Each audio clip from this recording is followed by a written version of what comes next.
Thank you. Good morning, everybody. I'm going to talk about media. Not pleasant talk, I have to say, just from the beginning.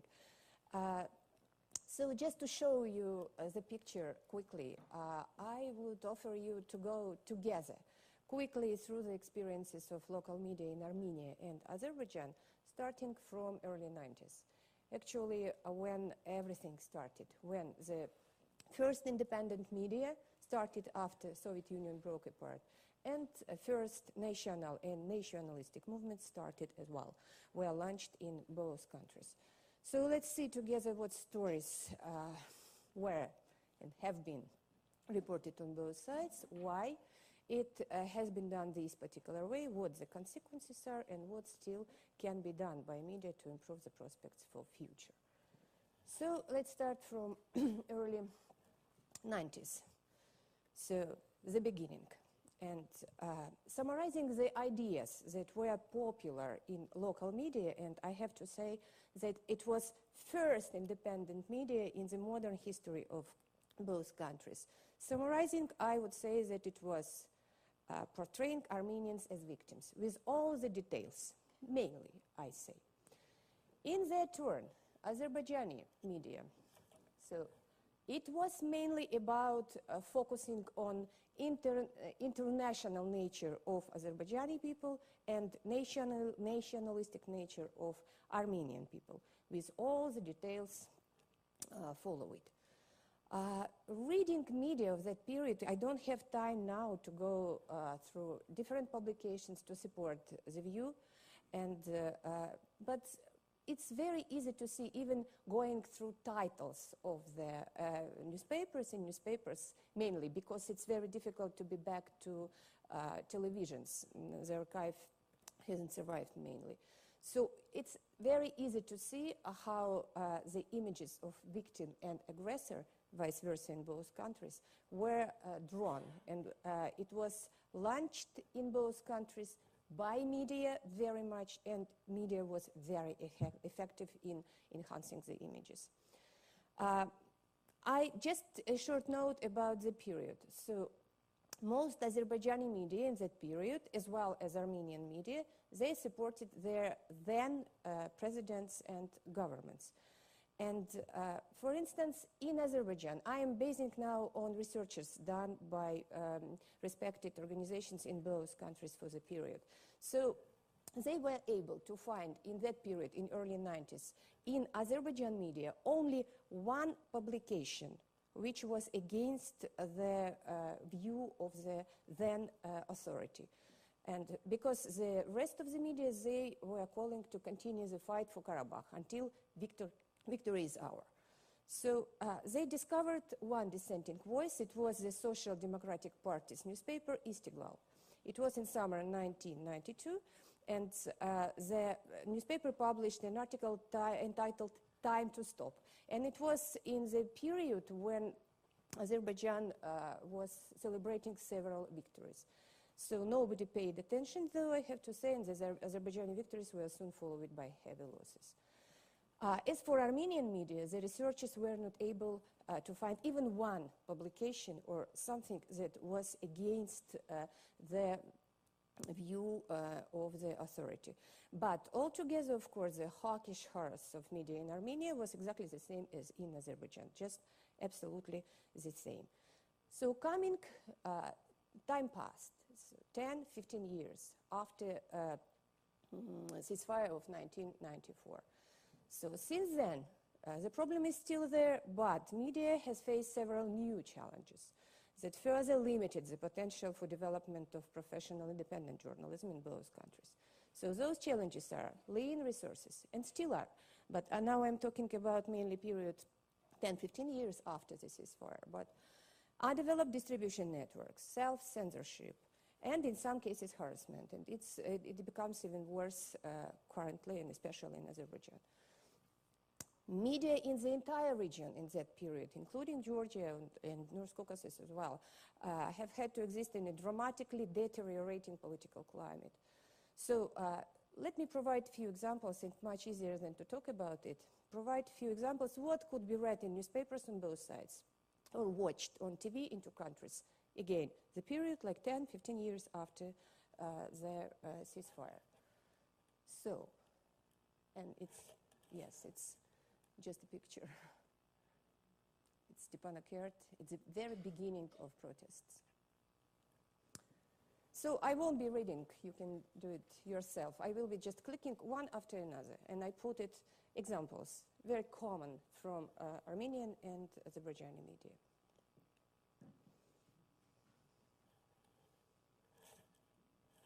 Have you read? Should I continue?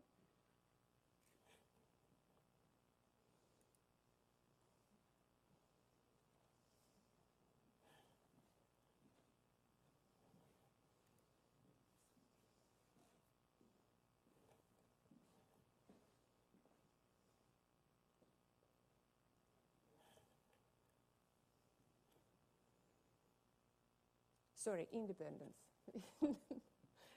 Yeah, it's okay. Because I see a mistake here.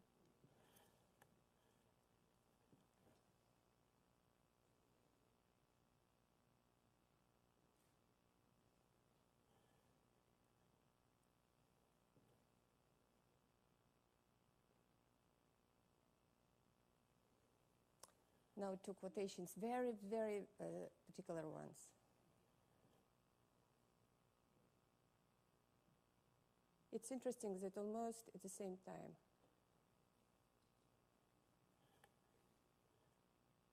quoting scientists.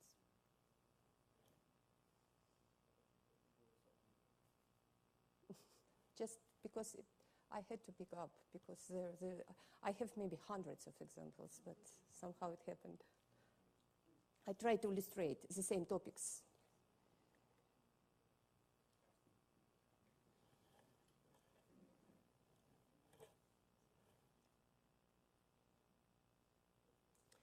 So now we have come to today. Again, I have a lot of examples and a lot to discuss, but don't have time, unfortunately, to provide it. So we have come to today. And yes, it's Amal Clooney. So it's an example. So I won't be talking a lot about it, but it's just quotation. Amal Clooney decided to support Azerbaijani jailed human rights activist and journalist Khadija. And what is the reaction in Azerbaijan? So, of course, it's against. So there is a lot of horrors in Azerbaijani media against the decision of Amal Clooney to defend Khadija Ismailova. But not because she is going to defend a journalist which is jailed by Azerbaijani government as a person who is going to harm somehow national interest of Azerbaijan. Not because of this, but it's again a quotation. The main chorus focused on this issue. So just a few, again, I have picked up several examples. I have more, but don't have time to provide. It's Khadija herself. So it's again, but it's very recent research. It was done during last few months. And I'm providing you quote after quote, so you can see almost 25 years, but the tone is almost the same.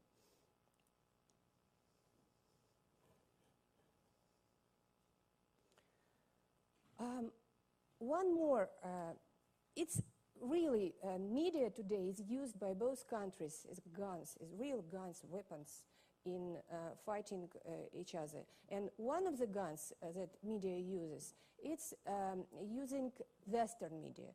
And it's very interesting how it is done. So people in the Caucasus mostly don't know English. They rely on digests provided by local media. So what Western media is writing about our country. Those digests include only reports supporting the country. They are carefully selected references. So like this one.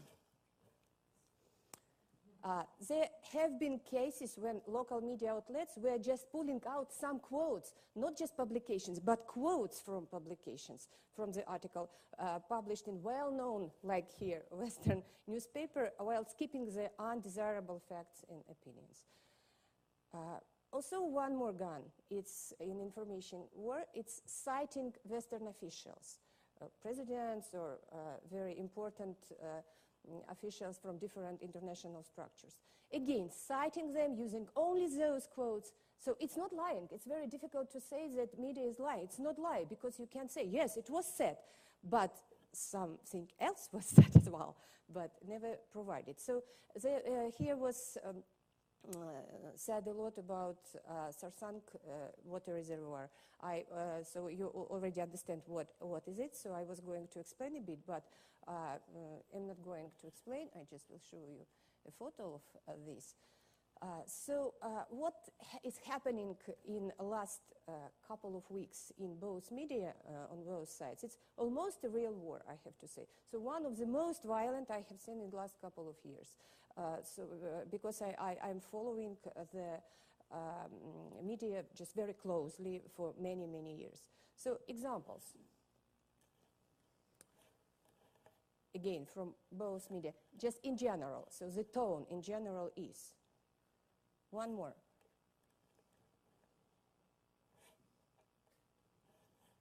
It's very common.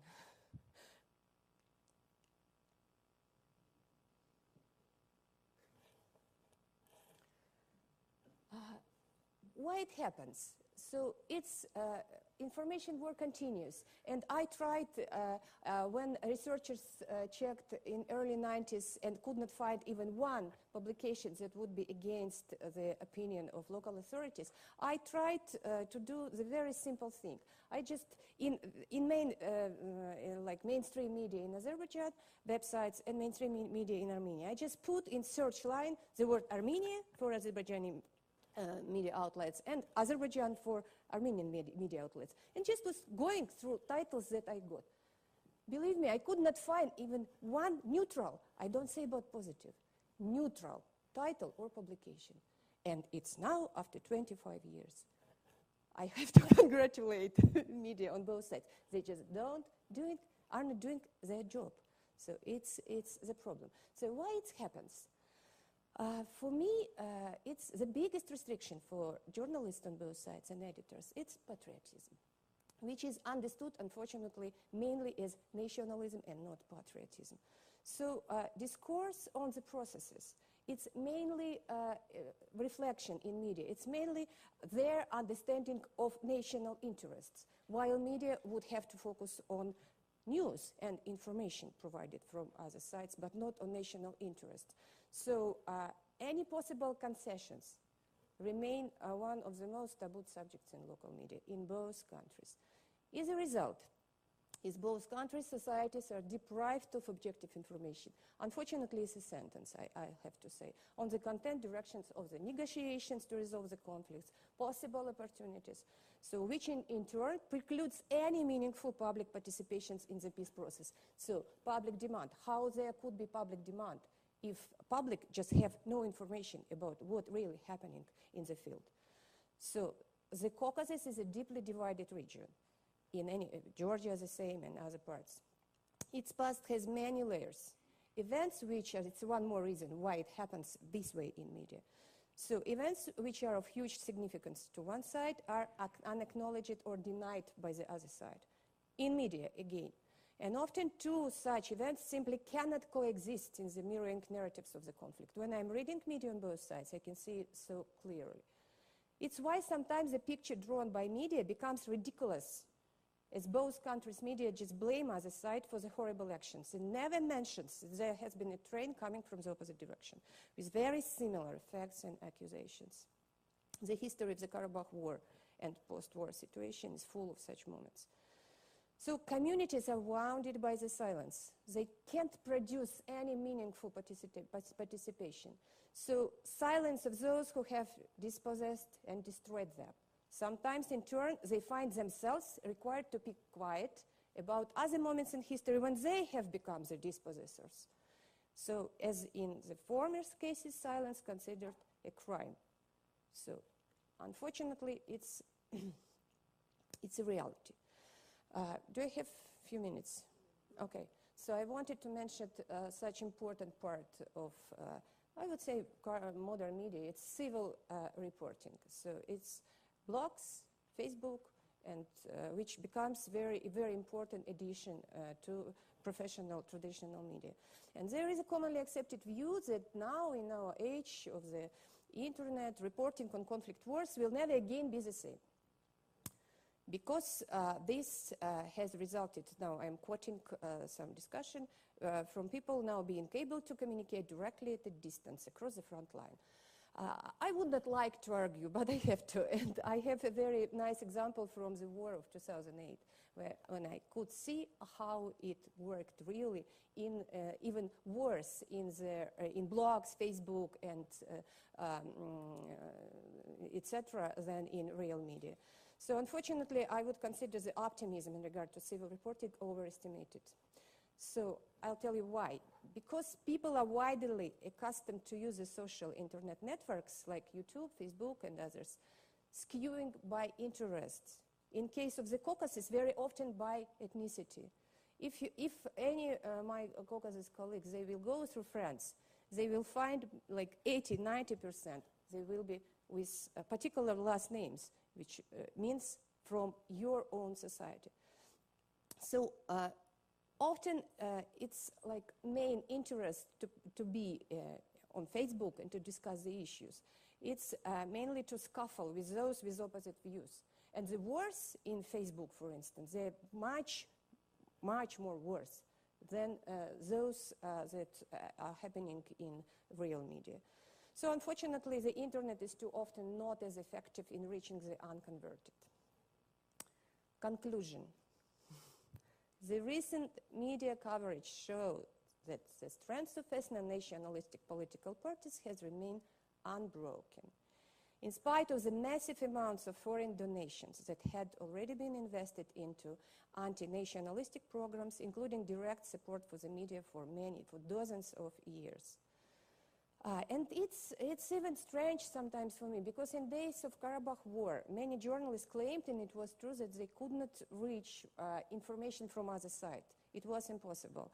Okay, so, but today, when absolutely available all the options to read media from that side online or using Western media, which reports on both sides, so almost no media. I will have to drop the word almost. No media in neither country is interested to do so. So the war continues in media. In fact, media in both countries has created the world that has nothing in common with reality. And it made more harm than good for its respective societies. For if people don't know the truth, it harms them, first of all. The population of this country and not the countries that is considered as enemy. So I will stop here because I don't have time. I just wanted to show you a few pictures just to make it a bit softer because the conclusion was not so good. I decided, because I traveled to Karabakh and to both countries until I was banned to travel to Azerbaijan 2 years ago. So I have a lot of pictures like month to month in all the places, and I love those expositions that I have in my computer. I decided to show you just a few pictures from my trip in 2004 to Nagorno Karabakh with colleagues from English journalists. Just why? Because after 2004, a lot changed in Karabakh. But in 2004, 10 years after the war, it remains the same. As when I was in Karabakh during the war and when I was in 2004, it was just the same. And just to remind you how it looked like in media, it's a very good example.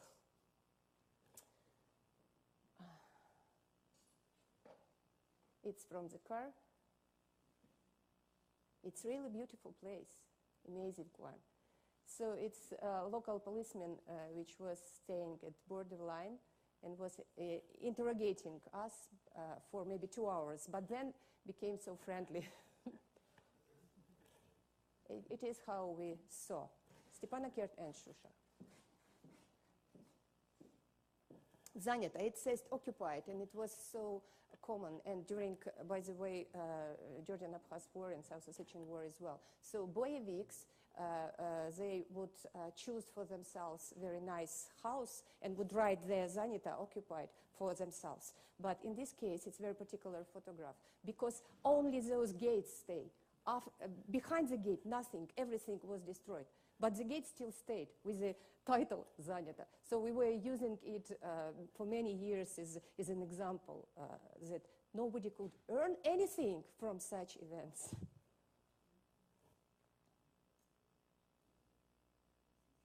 It's a mosque. It's after 10 years. A lot of such examples were in Karabakh. Thank you.